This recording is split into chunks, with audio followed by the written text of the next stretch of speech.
Mas maliliksi ito.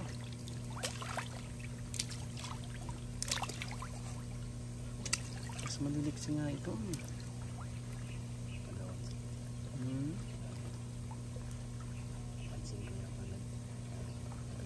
Agawan palagi, no? Tsaka medyo parang mas malalaki ito. Matatakaw, ari, ano?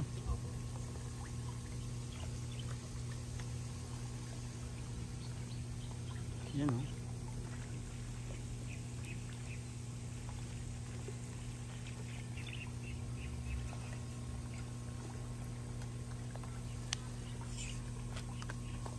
Oo, tatakaw nito, oh. Niliksi, oh.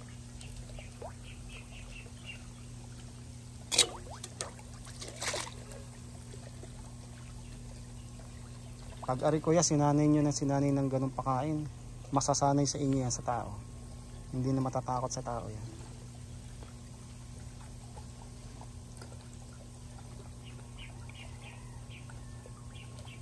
Mas maliliksi nga ito.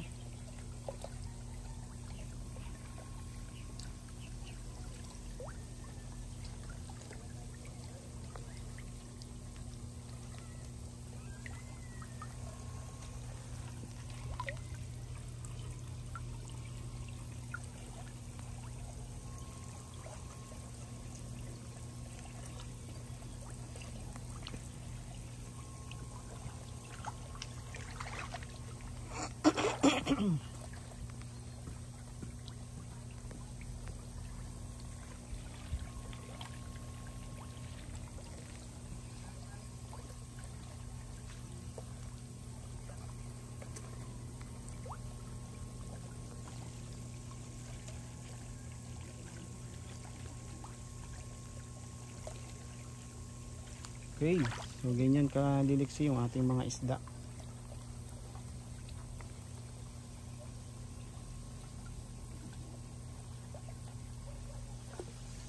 Yan, oh.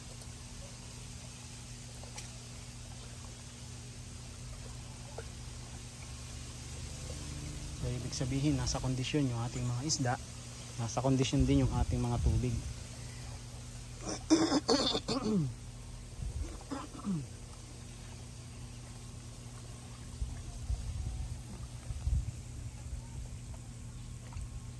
Yan, dapat maalis natin yung mga mantika na yan na nasa ibabaw. Aalisin natin yan mamaya.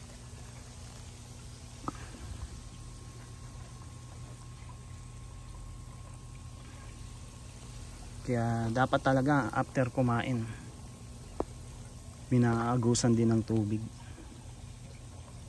Yan, yung mga nasa ibabaw na yan, mga mantika dahil nung chicken oil. Yan, galing po sa ano yan, sa manok na yan. Yung pinakain nating manok. Yan, ang pakain dito ay manok, mortality ng manok dahil itong farm na ito ay nasa farm ng mga manukan. Yan.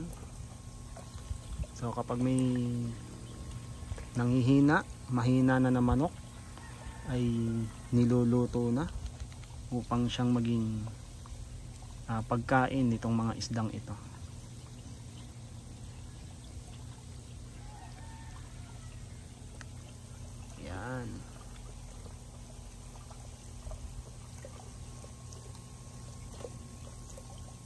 Ito, pag lumaki itong mga isdang ito, lasang manok to. Dahil manok ang pinapakain.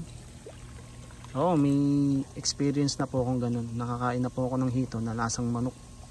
Doon po sa isang farm na ang mga pinapakain din ay mga mortality ng manok. So, yung karne ng isda, yung karne ng hito talagang malalaki. Dahil matataas sa protina at magaganda yung ipinapakain. So the same time, yung kanyang lasa ay talagang lasang manok din. Talagang malasa din. Hindi siya malansa. Dahil nasa magandang pansya na kagaya nito. Yan.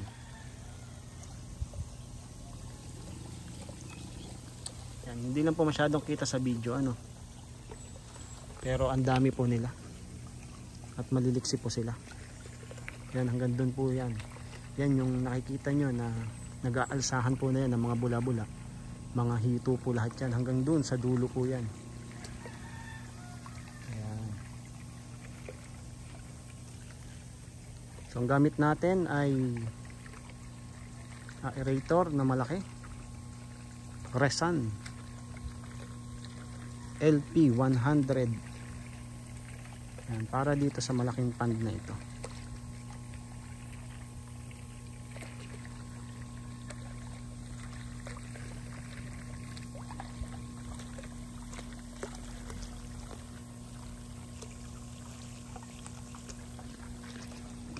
Yan yung ating pond na ating inaalagaan. Yan, tatlo po yan. Yung pang-apat, yun ay pang-sizing. Lagayan ng mga na-sizing natin na isda. So wala pa siyang laman. Hindi pa tayo nagsasizing. Pa isang linggo pa lang. Magsasizing tayo. Mga 20 days. Dahil siguradong may mga malalaki na dito at mga mas matatakaw. Mga nauunang lumaki.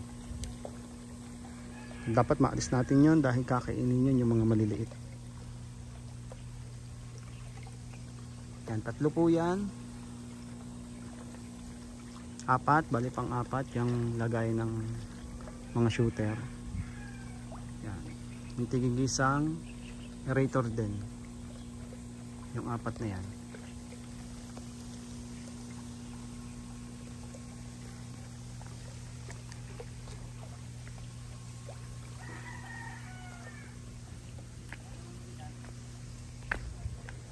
Yan, tapos nandito yung ano.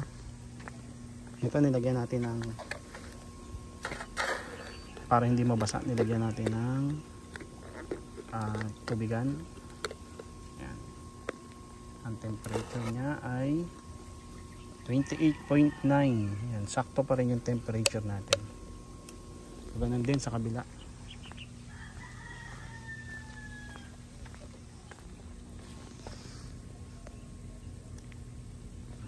.3.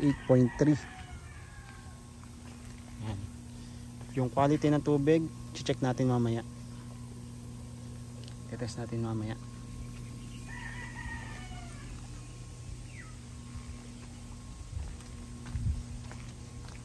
Ito ang sizing area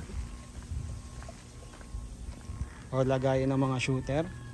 Yan, may tatlong division. 1, 2, 3, 4, apat pala na division. Yan. So bakal, tapos harang na net para walang makalusot.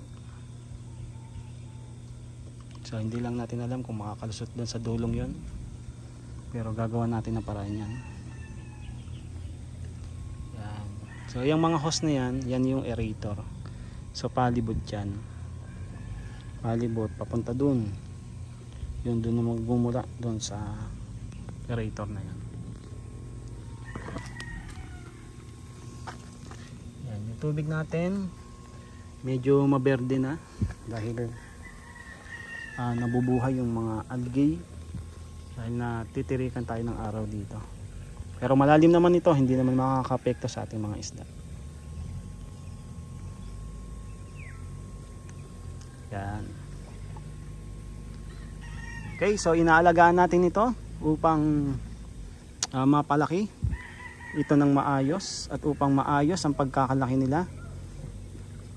At marami tayong ma-harvest dito sa palaisdaan na ito. Yan.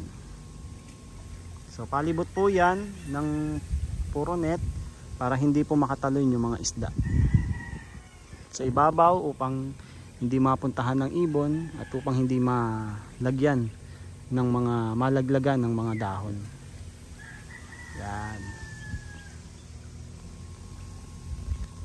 Okay, so magche-check na ako ngayon ng tubig. I-check natin yung water parameter nila. Pamula dito sa umpisa. Yan, tigigisa yan sa unahan. At tigigisa din sa dulo. So dalawa yung ginagawa natin ng pag-check ng water parameter. Dahil sa sobrang laki nito ay maaaring hindi pantay yung water parameter dito, yung sukat dito, at yung water parameter dun sa dulo. Yan. Hindi natin alam kung nasaan yung dumi, Kaya i-check natin ng tig-isa.